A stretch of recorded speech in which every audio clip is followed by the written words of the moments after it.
আসসালামু আলাইকুম। সবাইকে ইরোর্স ম্যাথ চ্যানেলে স্বাগতম। আশা করছি সবাই অনেক অনেক ভালো আছো। তো এই ভিডিওতে আমরা রিয়াল নাম্বার বাস্তব সংখ্যার চ্যাপ্টারটা শুরু করব। এসএসসি সাধারণ গণিত সাবজেক্টের অন্তর্ভুক্ত। তো এই চ্যাপ্টারটা কিভাবে কভার করব আমরা সেটার একটা ওভারভিউ দিই। ধরো একটা টপিক আছে, তুমি যদি বইটা খুলো তাহলে দেখবা অনেকগুলো টপিক আছে। তো এই টপিকের ধরো একটা টপিক আমাদের এখানে আপাতত ধরো বাস্তব সংখ্যার প্রকার আজকে জেনে নিব, তারপর মূলদ সংখ্যা অমূলদ সংখ্যা জানবো, আর একটা প্রতিজ্ঞা এটাকে আমরা প্রমাণ করব, দেন একটা আমরা ম্যাথ সলভ করব। তো এরকম আমাদের শর্ট ভিডিও থাকবে, যে আমরা প্রথমে কিছু থিওরি দেখব, যে সেই থিওরি রিলেটেড যেগুলো আমাদের উদাহরণ দেওয়া আছে সেগুলো ম্যাথ সলভ করব। তো এইভাবে আমরা আগাবো। তো আশা করছি তোমরা লেকচারগুলো খুব এনজয় করবা। আর আমার পরিচয় তো তোমরা এখান থেকে দেখতে পাচ্ছ। এখন আমরা শুরু করতে যাচ্ছি।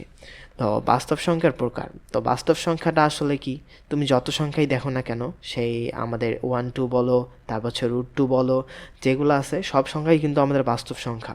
তো এগুলোর ডেফিনেশন বইয়ে পাবা। তো এগুলা বলে সময় নষ্ট করে লাভ নাই, কারণ বইটা যদি একটু রিডিং পড়ো তাহলে পেয়ে যাবা। তো আমাদের প্রকারভেদগুলো যদি আমরা একটু দেখি, মূলদ সংখ্যা অমূলদ সংখ্যা বাস্তব সংখ্যার ভিতরে আছে, মানে সব সংখ্যাই আমাদের বাস্তব সংখ্যা যেগুলো আর তোমরা ইন্টারমিডিয়েটে জটিল সংখ্যা পড়বা। তো এটা আপাতত আমরা বাস্তব সংখ্যা পড়তেছি। তো বাস্তব সংখ্যা এটা। তো মূলদ সংখ্যা অমূলদ সংখ্যা নিয়ে বাস্তব সংখ্যা। তো এখন মূলদ সংখ্যার ভেতর পূর্ণ সংখ্যা আছে। পূর্ণ সংখ্যা কি 1 2 3 এগুলা না। ভগ্নাংশ মানে কি 0.5 এগুলা আছে না, এগুলা ভগ্নাংশের মধ্যে। তারপর 1/2। এই ভগ্নাংশের মধ্যে আবার দুইটা পার্ট আছে, সাধারণ ভগ্নাংশ। সাধারণ ভগ্নাংশ কি এই যে আমাদের 1/2 এভাবে না, আর দশমিক ভগ্নাংশ কি 0.5 না। তো এরকম আমাদের দুটো পার্ট আছে। আবার সাধারণ ভগ্নাংশ একটা প্রকৃত, একটা অপ্রকৃত। প্রকৃত ভগ্নাংশটা কি, যেটার লবটা আমাদের কি ছোট, ধরো 3/5, এটা আমাদের প্রকৃত। আর অপ্রকৃত কি, যেটার আমাদের লবটা বড়, এইটা আমাদের ধরো এটা অপ্রকৃত। তো এরকম অনেক প্রকার আছে, তোমরা যদি একটু দেখো তাহলে কিন্তু পেয়ে যাবে। আর ধনাত্মকের মাঝে আছে মৌলিক সংখ্যা, যৌগিক সংখ্যা আছে। একটা সংখ্যা এক বাদে, এক তো মৌলিকেও পড়ে না, যৌগিকেও পড়ে না। তো এরকম আমাদের ক্লাসিফিকেশন করা হয়েছে। আর দশমিক সংখ্যার মধ্যে সসীম, যেগুলো আমাদের এই যে ধরো 3.5, এইটাকে বা 7/2টাকে আমরা কি লিখতে পারি, 7/2টাকে লিখতে পারি 3.5 লিখতে পারি না। এইটা কিন্তু আমাদের সসীম, শেষ হয়ে গেল। আর কিছু সংখ্যা আছে ধরো 11/3, এটাকে যদি তুমি ভাগ দাও ক্যালকুলেটরে তাহলে দেখবা 3.666 এরকম চলে আসতেছে। তো এরকম অসীম আবৃত্ত, মানে আমাদের এই যা পুনরাবৃত্তি হচ্ছে 6-এর, যেমন 3.6666 এরকম চলে আসতেছে। আবার এখানে দেখো অমূলদ সংখ্যা কি, এই যে তুমি যেগুলা শুধু চিন্তা করবা রুটের ভেতরে যেগুলো আমাদের থাকবে, এখানে √2 আছে না, √2 থাকবে, √5 থাকবে, যেগুলো রুট করে আমাদের একটা ভ্যালু পাওয়া যায় না। যেমন যদি 4 করো তাহলে একটা ভ্যালু চলে আসতেছে 2। তো এইটা কিন্তু আমাদের অমূলদ সংখ্যা, কিন্তু এই √5 কিন্তু আমাদের চলে আসতেছে না, কোনো একটা ভ্যালু চলে আসতেছে না, এরকম সুন্দর একটা ভ্যালু চলে আসতেছে না, এটা অমূলদ। তো এটা তো আমরা শর্টকাটে বুঝাই দিলাম কীভাবে চিনবা। কিন্তু আমরা এখন এই অমূলদ সংখ্যা আর মূলদ সংখ্যার ডেফিনেশনে দেখব কিভাবে আমরা এটা করতে পারি, যে বুঝতে পারি যে এটা মূলদ সংখ্যা, এটা অমূলদ সংখ্যা। তো মূলদ সংখ্যা চেনার জন্য আমাদেরকে যে কাজটা করতে হবে, প্রথমে মনে রাখতে হবে p/q আকারের সংখ্যা। এটা আমাদের এখানেও মনে রাখতে হবে, আবার এই মূলদ সংখ্যায়ও মনে রাখতে হবে, আবার অমূলদ সংখ্যায়ও মনে রাখতে হবে। তো এখানে p/q আকারের সংখ্যা, তো আমাদের কিউটা কি হওয়া যাবে না, তোমরা জানো এখানে নিচে যদি আমাদের 0 চলে আসে সেটা কিন্তু আমাদের ইনফিনিটি চলে যায়, মানে p/0 চলে আসলে কিন্তু এটাকে আমরা অসংজ্ঞায়িত হয়ে যাবে। তো কিউ নট ইকুয়াল টু আমাদের 0 হবে।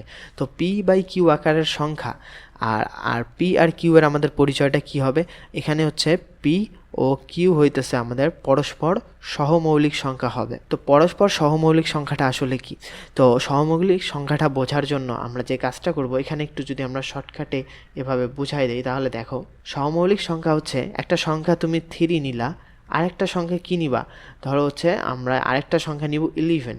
তো এই দুইটা সংখ্যা কিন্তু আমাদের সহমৌলিক সংখ্যা। তো কিভাবে, কোনো একটা সংখ্যা এই 3কে তুমি ভাঙাও, 3কে ভাঙাইলে কি হবে, 1 ইন্টু আমাদের 3। 11কে যদি তুমি ভাঙাও তাহলে কি 1 ইন্টু আমাদের 11 চলে আসতেছে না। তো দেখো আমাদের এই দুইটা সংখ্যার আমাদের এক মানে সেম, কিন্তু গুণনীয়ক আমাদের 1 ছাড়া কিন্তু চলে আসতেছে না। তুমি যদি চিন্তা করতা 3 আর 9 যদি চিন্তা করতা, তাহলে 3কে লিখতে পারতা 1, ইন্টু হচ্ছে আমাদের 3, আবার 9কে কি লিখতে পারতা 1 ইন্টু 3 না? তাহলে এখানে দেখো আমাদের একটা কমন হচ্ছে গুণনীয়ক চলে আসছে, তো যার কারণে এটাকে আমরা সহমৌলিক বলতে পারবো না। তো সহমৌলিক সংখ্যা হচ্ছে সেটাই যেটা হচ্ছে আমাদের দুইটা সংখ্যার মধ্যে শুধুমাত্র সাধারণ গুণনীয়ক 1 থাকবে, মানে অন্য কোনো সাধারণ গুণনীয়ক থাকবে না, সেটা হচ্ছে আমাদের সহমৌলিক সংখ্যা। তো এখানে পি আর কিউ এর পরিচয় হচ্ছে পরস্পর সহমৌলিক সংখ্যা। তো এরকম হচ্ছে আমাদের পরস্পর সহমৌলিক সংখ্যা হবে। তো এখন কি আমরা 3 আর 11 চিন্তা করছি না, তো ধরো হচ্ছে 3 আর 11 এটা হইতেছে আমাদের একটা কি মূলদ সংখ্যা। তো বা তুমি একটা ধরো চিন্তা করো শুধু 5কেও তুমি একটা মূলদ সংখ্যা চিন্তা করো, এই 5কে কি আমরা লিখতে পারি না? 5কে এই পি বাই কিউ আকারে লিখতে পারো না? এই দেখো পি ডিভাইডেড বাই 1, তার মানে হচ্ছে পি হইতেছে আমাদের এখানে 5 আর কিউ হচ্ছে আমাদের 1। তো এইভাবে 5কে লেখা যায়। তুমি যত সংখ্যা নেও না কেন, একটা দশমিক সংখ্যা নিবা, ধরো 7 ডিভাইডেড বাই হচ্ছে 11, যেটাই লেখো না কেন বা যে কোনো সংখ্যা লেখো না কেন, তো এভাবে হচ্ছে আমাদের কি পি বাই কিউ আকারে লেখা গেলে হচ্ছে আমরা সেটাকে বলবো হচ্ছে মূলদ সংখ্যা। তো এখন অমূলদ সংখ্যার পার্টটা ক্লিয়ার করলে তোমরা ভালোভাবে বুঝতে পারবা। তো এখন অমূলদ সংখ্যার বেলায় আমাদের যেটা হবে, এটা তো আমাদের পি বাই কিউ আকারের সংখ্যা এরকম হবে, কিন্তু আমাদের এইটা কি হবে পি বাই কিউ আকারে প্রকাশ করা যাবে না। অমূলদ সংখ্যার ক্ষেত্রে আমরা যে সংখ্যাগুলা এই যে পি বাই কিউ আকারে প্রকাশ করতে পারবো না সেগুলোই হইতেছে আমাদের কি অমূলদ সংখ্যা। তো কিভাবে দেখো, একটা সংখ্যা আর কিউ তো এখানে আমাদের নট ইকুয়াল টু 0, এটা আমাদের হবে। দেখো একটা সংখ্যা কি √2 আছে না, এই √2 অথবা √3 তুমি কি পি বাই কিউ আকারে প্রকাশ করতে পারছো? পাবা না, কিন্তু পিটাকে কিন্তু আমাদের পূর্ণ সংখ্যা হইতে হবে। তো এখানে আমাদের কি এখানে একটা কন্ডিশন অ্যাপ্লাই করা উচিত ছিল, পি আর কিউকে পূর্ণ সংখ্যা হইতে হবে। তো পি ও কিউ, তো এইটা হচ্ছে পি আর কিউকে পূর্ণ সংখ্যা হতে হবে। এখন √2কে তুমি কি এভাবে লিখতে পাবা? এখানে দেখো √2 যদি লেখো, নিচে যদি 1 লেখো, তোমার কি পি কি এখানে যদি এইটাকে যদি পি চিন্তা করো, এটা কি আমাদের কি পূর্ণ সংখ্যা হইলো না? এটা তো কিউ হয়ে গেল, সমস্যা নেই, কিন্তু √3কে চিন্তা করো, আমাদের হচ্ছে না। কিন্তু ঠিক এভাবে হইতেছে আমাদের এগুলা, দেখো পি বাই কিউ আকারে প্রকাশ করা যায় না, তো যার কারণে হচ্ছে আমরা এগুলোকে অমূলদ সংখ্যা বলবো। তো এরকম হইতে পারে √3 বাই হচ্ছে আমাদের 2 হইতে পারে, বা যে কোনো রুটের প্রথমে যেগুলাকে পূর্ণবর্গ সংখ্যা নয়, যেগুলা পূর্ণবর্গ সংখ্যা নয় সেগুলাই আমাদের এখানে ইনক্লুড হবে। তো এভাবে আমরা অমূলদ সংখ্যা চিনতে পারি। তো এখন আমরা এইটাকে একটা অমূলদ সংখ্যা সেইটা প্রমাণ করব। তো এইটা প্রমাণ করার জন্য যে কাজটা করতে হবে, দেখো এই √2 একটা অমূলদ সংখ্যা না, তো আমাদের মেইন কন্ডিশনটা কি, এই পি বাই কিউ আকারে যদি প্রকাশ করা যায় তাহলে হইতেছে আমাদের মূলদ সংখ্যা, আর যদি প্রকাশ করা না যায় তাহলে হইতেছে আমাদের কি হবে হচ্ছে অমূলদ সংখ্যা। তো এখন যেহেতু √2টাকে আমাদের কি আমরা ধরে নিলাম হইতেছে √2 একটা আমরা মূলদ সংখ্যা টেনে টুনে বানাচ্ছি। এখন এখানে ধরি হইতেছে, তোমরা দুইটা এভাবে ধরে নিবা, ধরি দুটি সহমৌলিক সংখ্যা, এই যে প্রথমে আমরা দেখছি না, এই কেজে দেখছি না, দুইটা সহমৌলিক সংখ্যা হইতে হবে পি আর কিউ। তো এই দুইটা সহমৌলিক সংখ্যা আমরা ধরে নিব, দুইটা সহমৌলিক সংখ্যা পি ও কিউ। তো এখন যেহেতু দুইটা সহমৌলিক সংখ্যা পি আর কিউ, তাহলে আমাদের এভাবে দেখাইতে হবে, পি আর কিউ এই আকারে দেখাইতে হবে না, এটা একটা আমাদের কি ধরলাম মূলদ সংখ্যা। এখন পি বাই কিউ সমান সমান আমরা √2 ধরে নিব, কারণ এই ফর্মেটে যদি আমরা এইটা আনতে পারি তাহলেই কিন্তু আমাদের চলে আসবে। তো এখন দেখো আমরা যে কাজটা করব, এখন যদি উভয় পক্ষে আমরা বর্গ করে দেই, তো P square divided by Q square সমান সমান আমাদের 2 চলে আসতেছে। তো এখন যে কাজটা করব, দেখো এখন যে কাজটা করা যায় সেটা হচ্ছে পি স্কোয়ার বাই কিউ, এখন এখানে একটা নিলা না, তো আরেকটা কিউকে তুমি ওদিক পাঠাই দাও, তো টোয়াইস কিউ। তো তুমি এখন চিন্তা করবা যে এখানে দেখো তুমি পি আর কিউ এর ভ্যালু যেটাই বসাও না কেন, তোমার কি দুইটা কি সমান হইতে হবে না? তো এই সাইডটা আর এই সাইডটা সমান হইতে হবে, যেহেতু তুমি ধরে নিছো মূলদ সংখ্যা হওয়ার কন্ডিশন কি, মূলদ সংখ্যা হইলে হচ্ছে পি বাই কিউ হইতেছে আমাদের এইটা একটা এইটা সমান এইটা হবে, তো আমরা ধরে নিছি এইটা। তো এখন যেহেতু আমরা ক্যালকুলেশন করলাম, করে এইটা চলে আসলো, তো এখন দেখবো আমাদের এইটা কি আমাদের ভ্যালিড হয় কিনা। তো পি স্কোয়ার না, তো পি এর ভ্যালুটা তুমি একটা পূর্ণ সংখ্যা নিয়ে নাও, ধরে নাও হচ্ছে 2, আর কিউ এর ভ্যালুটা ধরে নাও হচ্ছে আমাদের কত 3 ধরে নাও। আচ্ছা পি এর মানটা যদি এখানে 2 বসাও, তাহলে আমাদের কি হচ্ছে পি স্কোয়ার মানে কি 4 হইতেছে, আর কিউ মানে কি এখানে 3 হচ্ছে না, তাহলে 4/3 আমাদের এটা কি হইলো, এই সাইডটা 4/3 হইলো। তো ইকুয়াল আমরা কি লিখবো এখন 2q, তো কিউ এর মানটা আমাদের কি হবে 2 × 3 মানে 6 হইলো। এটা কি কখনো সমান হইলো? এটা তো আমাদের সমান হইলো না। তো এখন সেই জন্য হচ্ছে তুমি পি এর মান যেটাই বসাও না কেন, এখন 2 বসাইছো, এখন এখানে 4 বসাও, এখানে হচ্ছে 6 বসাও, যেটাই বসাও না কেন দেখবা এইখানে যে ভ্যালুটা চলে আসছে আর এখানে আমাদের সমান হচ্ছে না। আর তাহলে যেহেতু এইটা আমাদের এরকম হবে, তো এখানে লিখে দেবা P square by Q not equal to, বা এখানে হচ্ছে P square by Q equal হচ্ছে টোয়াইস কিউ হতে পারে না। কেন হতে পারে না সেটা তো দেখতেই পারলা হচ্ছে আমাদের এগুলা এভাবে আমরা দেখাইলাম। তো যেহেতু হতে পারে না তাহলে আমাদের কি হবে, পি বাই কিউ আকারে আমরা প্রকাশ করতে পারলাম না। তো পি বাই কিউ আকারে এটা হতে পারে না, তাহলে আমরা পি বাই কিউ আকারে প্রকাশ করতে পারবো না, এটা লিখে দেব। তো পি বাই কিউ আকারে যেহেতু প্রকাশ করা যাবে না সেহেতু হচ্ছে আমাদের কি হবে, এইটা আমাদের পি বাই কিউ, এখানে যেহেতু আমাদের এইটা এখানে আরেকটু কাজ করা উচিত ছিল, এখানে আমাদের লিখতে হবে তাহলে হইতেছে যেহেতু এইটা আমাদের হতে পারে না তো P by Q not equal to হচ্ছে √2 এইটা হবে। কারণ এইটা যেহেতু হতে পারছে না, এটা হইলে তুমি মানে স্কোয়ার করো, যোগ করো, উভয় পক্ষে যে কাজই করো না কেন তোমাকে তো আবার ঘুরে ফিরে এইটা সমান সমান এইটা ধরে করছো না। যেহেতু এইটা আমাদের সমান হচ্ছে না, তার মানে এটাও আমাদের সমান হচ্ছে না। তো আমাদের এইটা নট ইকুয়াল টু √2, তো পি বাই কিউ আকারে প্রকাশ করা সম্ভব না। তো অতএব আমাদের এই √2 একটা কি অমূলদ সংখ্যা। ঠিক এরকম হচ্ছে তোমাদের অনেক ম্যাথ দিতে পারে, √2 এর জায়গায় √3 দিতে পারে, √5 দিতে পারে। তোমরা একই নিয়মে জাস্ট দুইটা সমমৌলিক সংখ্যা পি আর কিউ ধরে নিবা, পি বাই কিউ সমান সমান এইটা ধরে নিবা, ধরে নেওয়ার পর বর্গ করে দেখবা। তোমার ভ্যালু এখানে এটা দেওয়ার দরকার নেই, এখানে ভ্যালু চেক করে দেখাইতে পারো যে কথা লিখে দিবা যে এটা হতে পারে না। তো সেই জন্য হচ্ছে আমাদের এইটা সমান হতে পারে না, জাস্ট সম্ভব না, এভাবে লিখে দিয়ে এটা হচ্ছে সেই জন্য, অতএব এটা একটা অমূলদ সংখ্যা। তো এখন আমরা একটা ম্যাথ সলভ করব। প্রমাণ করো যে কোনো 4টি ক্রমিক স্বাভাবিক সংখ্যার গুণফলের সাথে 1 যোগ করলে যোগফল একটি পূর্ণবর্গ সংখ্যা হবে। তো দেখো 4টি ক্রমিক স্বাভাবিক সংখ্যার গুণফলের সাথে, তো এখন আমাদের ক্রমিক স্বাভাবিক সংখ্যার গুণফল, ক্রমিক স্বাভাবিক সংখ্যাটা আসলে কি, ধরো একটা সংখ্যা হচ্ছে আমাদের এক্স যদি হয়, আর একটা সংখ্যা কি হবে x+1, আরেকটা সংখ্যা হবে হচ্ছে x+2, আরেকটা সংখ্যা হবে হচ্ছে আমাদের x+3। তো কিভাবে দেখো, একটা সংখ্যা হচ্ছে 1 হইলে পরেরটা হচ্ছে 2 হবে, পরেরটা 3 হবে। ক্রমিক স্বাভাবিক সংখ্যা না, মানে ক্রম মানে বাড়তে থাকবে বাড়তে থাকবে, এদিকে যত যাবে তত বাড়বে। এখানে 1 বাড়ছে 2 হয়েছে, 1 বাড়ছে 3 হয়েছে, 1 বাড়ছে 4 হয়েছে। তো এইভাবে হচ্ছে আমাদের বাড়বে।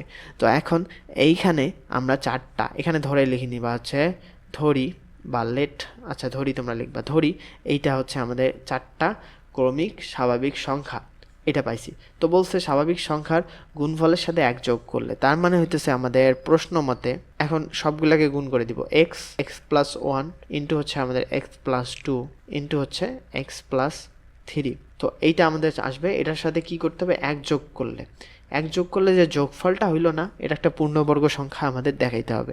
তো পূর্ণবর্গ সংখ্যা দেখানোর জন্য দেখতে হবে আমাদের কি পুরাটার ওপর মানে যেটা আসে সিম্পলিফাই করে হচ্ছে আমাদের কি বর্গ চলে আসে কিনা। তো এটা দিয়ে যদি গুণ করে দেই, এটার সাথে এটাকে গুণ করে দিলে হচ্ছে আমাদের কত দেখো, আচ্ছা আমরা এক কাজ করতে পারি, এটার সাথে এটাকে গুণ করতে পারি, তাহলে হচ্ছে x² + 3x আমাদের এভাবে চলে আসলো না। আর এখন এইটা আর এইটা যদি গুণ করি, তাহলে দেখো এটার সাথে এটাকে গুণ করলে হচ্ছে এটা দিয়ে গুণ করবো হচ্ছে x², এটা দিয়ে গুণ করলে হচ্ছে আমাদের +2x। তোমরা এটা শর্টকাটে করতে পারতা, যেহেতু শিখছো x² আর 1 আর 2 যোগ করলে 3x, আর এখানে 1 আর 2 গুণ করলে +2, তার মানে x² + 3x + 2 এরকম হবে। তো আমরা গুণ করে দেখাচ্ছি, তো 1 এর সাথে এটা গুণ করলে হচ্ছে আমাদের x, 1 দিয়ে এটাকে গুণ করলে হচ্ছে আমাদের 2। তো এরকম আমাদের চলে আসলো, +1 চলে আসবে। তো এখন এখান থেকে x² + 3x এরকম পাবা, আর এখানে দেখো x² প্লাস হচ্ছে আমাদের 2x আর x হচ্ছে 3x প্লাস হচ্ছে 2, এইটা চলে আসবে +1। তো এখন আমরা যে কাজটা করতে পারি, এখানে দেখো আমাদের x² + 3x এখানেও আমাদের আছে, এখানেও x² + 3x আমাদের আছে। তো এখন যদি আমরা এখানে লিখি হচ্ছে ধরি x² + 3x ইকুয়াল টু হচ্ছে আমাদের a, তো এ যদি এখানে বসাই দেই তাহলে কিন্তু আমাদের সিম্পলি কি একটু মানে সিম্পল ফরম্যাট চলে আসবে। পরবর্তীতে আমরা এর ভ্যালুটা বসাই দেবো, সমস্যা নেই। তো এ বসাই দিলাম, তাহলে হচ্ছে এ বসাই দিলাম এইটাতে, প্লাস হচ্ছে আমাদের 2 আর প্লাস হইতেছে আমাদের 1। তো এখন যদি এটাকে গুণ করে দেই, তো a² + 2a প্লাস হইতেছে আমাদের এটা গুণ করে গেল, এটা হচ্ছে আমাদের 1। তো এখন দেখো আমরা কি করতে পারি, a², এখন এটাকে এভাবে লিখতে পারি a ইন্টু হচ্ছে আমাদের 1 যদি এভাবে লিখি, আর 1টাকে স্কোয়ার করতে পারি, তাহলে দেখো তো আমাদের এটা কি একটা সূত্রে পড়ে না, a² + 2a, এই 1টাকে b ধরো, 2ab + b², তাহলে কি আমাদের a + 1 হোল স্কোয়ার চলে আসলো। তো এখন a + 1 হোল স্কোয়ার চলে আসলে, তাহলে আমরা এর জায়গায় যদি এটা বসাই দিই তাহলে হচ্ছে x², এই যে ধরে নিছিলাম না, তো 3xটা এখানে বসাই দিব প্লাস হইতেছে আমাদের 1 চলে আসলো। তো এখন এইটাকে আমরা লিখতে পারলাম। তো আমাদের কি বলছে, এটা একটা পূর্ণবর্গ সংখ্যা না? তো এইটা দেখো আমাদের বর্গ করে পাইছো না, এটা পূর্ণবর্গ সংখ্যা। তো এখান থেকে হচ্ছে আমাদের কি কোনো 4টি ক্রমিক স্বাভাবিক সংখ্যার, এই যে ক্রমিক 4টি স্বাভাবিক সংখ্যা ধরছি, এক যোগ করলে হচ্ছে যোগফল একটা পূর্ণবর্গ সংখ্যা হবে। তো পূর্ণবর্গ সংখ্যা হইল। তো আশা করি সবাই ভালোভাবে বুঝছো এবং এনজয় করছো। তো এইভাবে হচ্ছে আমরা ধারাবাহিকভাবে টপিক ওয়াইজ হইতেছে ভিডিওগুলো দিব। তো শর্ট ভিডিও থাকবে, তোমাদের হচ্ছে লার্নিংটা আরও এনজয়েবল হবে। তো আশা করছি তোমরা এই ভিডিওগুলো বন্ধুদের সাথে বেশি বেশি শেয়ার করবা, আর অবশ্যই তো সাবস্ক্রাইব তো করবাই, লাইক কমেন্টও করে জানাবা। তাহলে হচ্ছে আমরা পরবর্তী ভিডিওগুলো হচ্ছে তোমাদেরকে আরও ভালোভাবে সুন্দর করে দেওয়ার চেষ্টা করব। তো আশা করছি তোমরা বন্ধুদের সাথে বেশি বেশি শেয়ার করবা, আমাদের গ্রুপে জয়েন হয়ে যাবা। গ্রুপের লিঙ্ক হচ্ছে কমেন্টে অথবা ডিসক্রিপশনে পেয়ে যাবা। তো ওখানে তোমরা কোয়েশ্চেন করতে পারো, তোমাদের ভাইয়ারা ওখানে, আমরা আসি, তো আমরা ওখানে তোমাদের প্রবলেমের সলিউশনগুলো দিব। তো আশা করছি তোমরা জয়েন হয়ে যাবা। তো সবাইকে আসসালামু আলাইকুম।